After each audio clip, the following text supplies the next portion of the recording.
ટ્રાન્સફોર્મરના દાખલાઓ જોઈને જ માથું દુખવા લાગે છે નહીં? પણ ચિંતા ના કરશો. આજના આ વિશ્લેષણમાં આપણે ઇલેક્ટ્રિકલ એન્જિનિયરિંગના આવા જ એક સામાન્ય દાખલાને ઉકેલવાની એકદમ સીધી સાદી અને સ્ટેપ બાય સ્ટેપ પદ્ધતિ જોવાના છીએ. તો ચાલો શરૂ કરીએ. તો આજે આપણે શું જોવાના છીએ એની એક ઝલક લઈ લઈએ. પહેલાં તો આ દાખલાઓ પાછળનો બેઝિક કન્સેપ્ટ સમજીશું. પછી એ 3 જરૂરી ફોર્મ્યુલા જોઈશું જે આપણા હથિયાર છે. એ પછી આવશે આપણી ખાસ 3 સ્ટેપની રીત.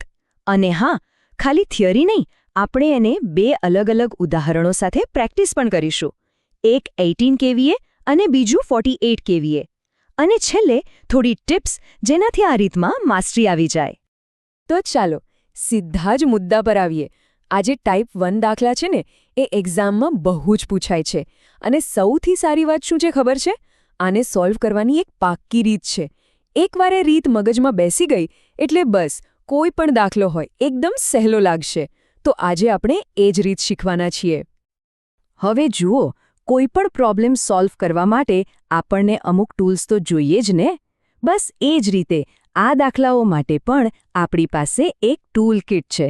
અને ટૂલકિટમાં શું છે? ફક્ત 3. જી હા, ફક્ત 3 જ મુખ્ય ફોર્મ્યુલા. તો આ રહી આપણી ટૂલકિટ. પહેલી 2 ફોર્મ્યુલા પાવરની છે. એમાં જે કેવીએ છે એ તો ખબર જ હશે, કિલોવોલ્ટ એમ્પિયર. E એટલે વોલ્ટેજ અને I એટલે કરંટ. અને હા, જ્યાં 1 લખ્યું છે એ પ્રાઇમરી સાઇડ માટે અને 2 એટલે સેકન્ડરી સાઇડ. સિમ્પલ. હવે ત્રીજી ફોર્મ્યુલા વોલ્ટેજ અને ટર્ન્સના રેશિયો વચ્ચેનો સંબંધ બતાવે છે. N એટલે વાઇન્ડિંગના ટર્ન્સની સંખ્યા. બસ આ 3 ફોર્મ્યુલા જ આખા ખેલનો આધાર છે.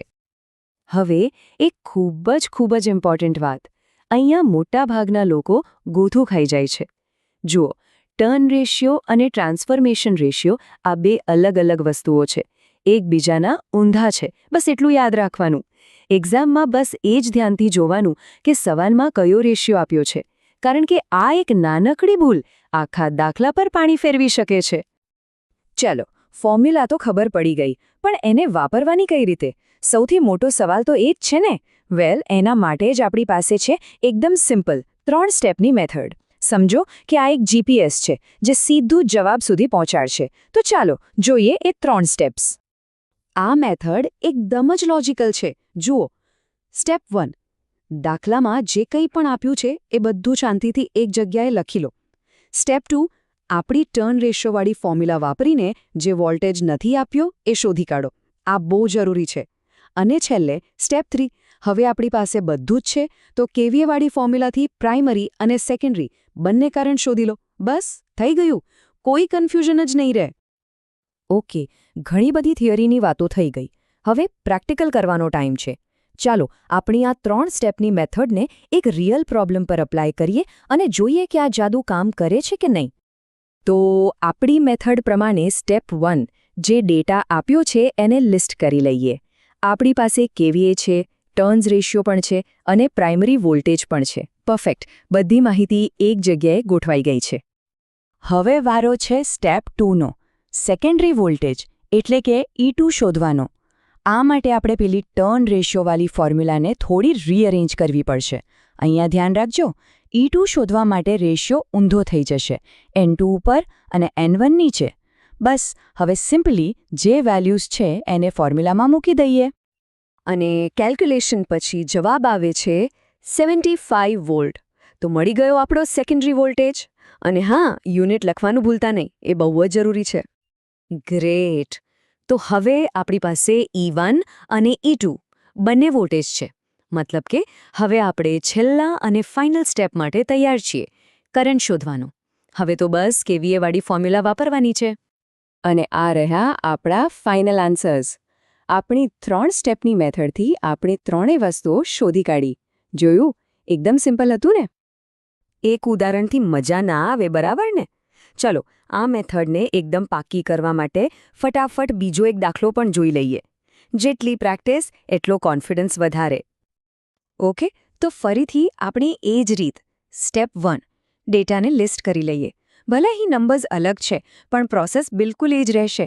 આ જ તો આ મેથડની સુંદરતા છે. ચલો ફરીથી સ્ટેપ 2, વોલ્ટેજની ગણતરી. Same formula, same process. Numbers ભલે ગમે તે હોય, રીત બદલાશે નહીં.